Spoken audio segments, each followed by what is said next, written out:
ভাই ও বোনেরা, অনেক স্ত্রী একটা প্রশ্ন করেন, আমার স্বামী আগের মতো নেই। আগে এত কথা বলতো, এখন চুপ থাকে। আগে এত যত্ন করত, এখন উদাস কেন?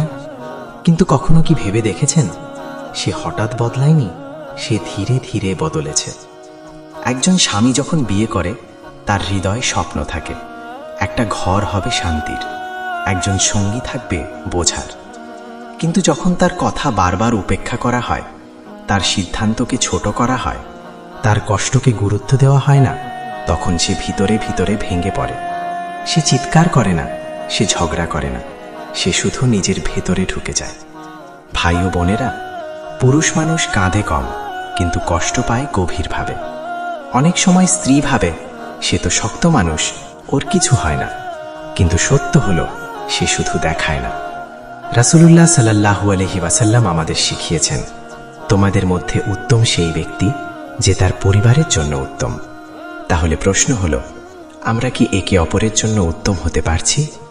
ভাই, স্বামী বদলে যায় যখন সে সম্মান পায় না, সে শান্তি পায় না, তার পরিশ্রমের কদর হয় না, তার কষ্ট বোঝার কেউ থাকে না।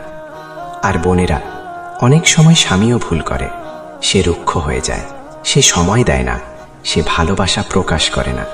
ফল কি হয়? দুজনের মাঝখানে দেয়াল উঠে যায়। কিন্তু মনে রাখুন, বদলে যাওয়া মানেই শেষ না। যদি আজ আপনি বুঝতে পারেন, যদি আজ আপনি কথা বলেন, যদি আজ আপনি বলেন, তুমি আমার কাছে গুরুত্বপূর্ণ, তাহলে অনেক বদলে যাওয়া মানুষ আবার আগের মতো হয়ে যায়।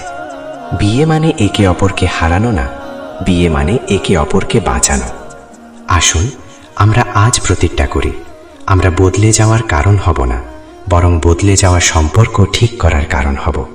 আল্লাহ আমাদের ঘরগুলোকে নীরব কষ্ট থেকে হেফাজত করুন। আমিন।